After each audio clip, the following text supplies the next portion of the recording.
immediately as soon as Johari Ghani is appointed as chairman of the 1MDB task force to look into the issues of 1MDB, we suddenly get a litany of barkings from so many quarters that, under no circumstance should any ex-finance minister that supported Najib's administration be involved in any way with regards to 1MDB.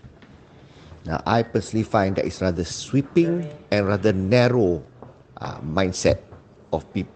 People with narrow mindset would automatically assume that it is immediately a conflict of interest, and there are even people who suggested that what next? Appoint Dracula to take care of the blood bank.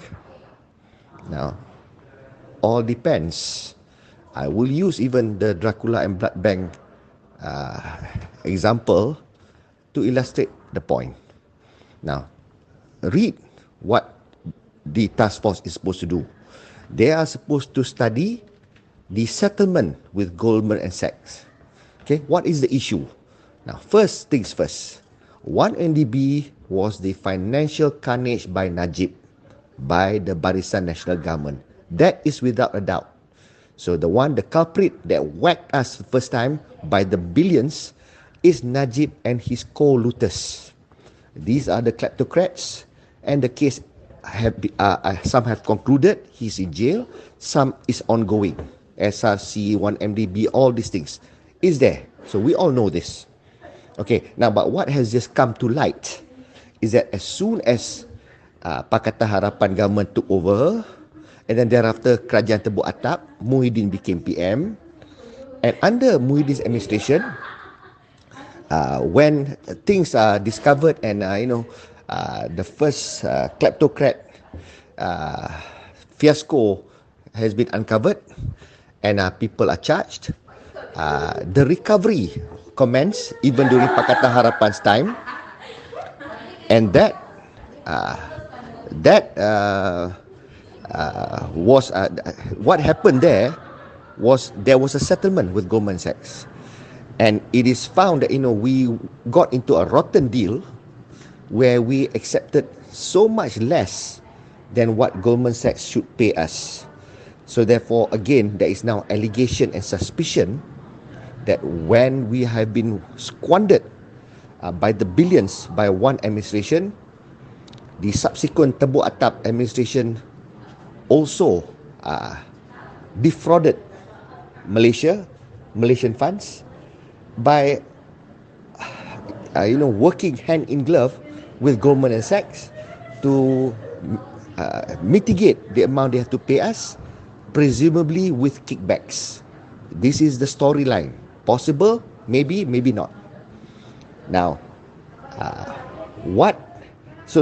therefore there is two cases here. Okay, GB whack money, Najib whacks the money, and then thereafter, in recovering whatever money with the co-looters, co-deceivers, the agreement with the co-deceiver, also there's a scandal. There's a corruption scandal whereupon the co-deceiver did not have to pay back the full price, and presumably there's a kickback to the next government, the Tebuk Atap government. Now this is being digged up, being uncovered, and a person who should lead the task force naturally should be somebody who's very acquainted with the entire ongoings and whatever happened with 1MDB. Okay, now when the task force is formed, if you read, the task force is not to investigate or to look into the matter of the first squandering, because that's established. There is already a case law, cases are ongoing, prosecution is working on it. There's nothing much to uncover there. What is not uncovered now is the second corruption scandal with regards to the recovery of 1MDB money. Now, naturally, it should be somebody who's very well acquainted with that. And as far as Johari Ghani is concerned, him being supportive or beholden to Najib administration, which is UMNO, has got no reason or motivation to cover up the wrongdoings of the nemesis now, which is Bersatu under Muhyiddin Yassin, being involved in a corruption scandal, the Bersatu government, the Perikatan Nasional government, being involved in a second round of a corruption scandal concerning 1MDB recovery. In fact, he would have the most intimate knowledge of the matter, of subject matter, and he would be qualified to lead that because he was the finance in the finance ministry before that.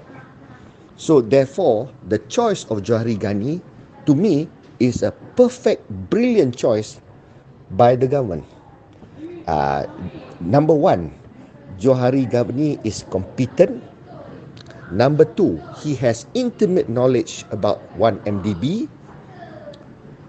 Number three, he belongs to a party who is the nemesis of the people who are alleged to have committed the corruption scandal the second time around. So therefore, he's got a reason, a motivation to go after his political opponents. He's got the competency, he's got intimate knowledge. So I don't understand where the barkings are coming from. It stems from sheer ignorance and prejudice.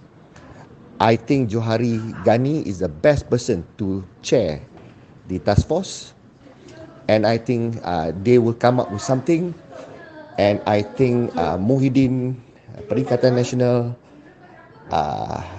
would already be shitting bricks now. They are already in so much trouble, in hot soup now.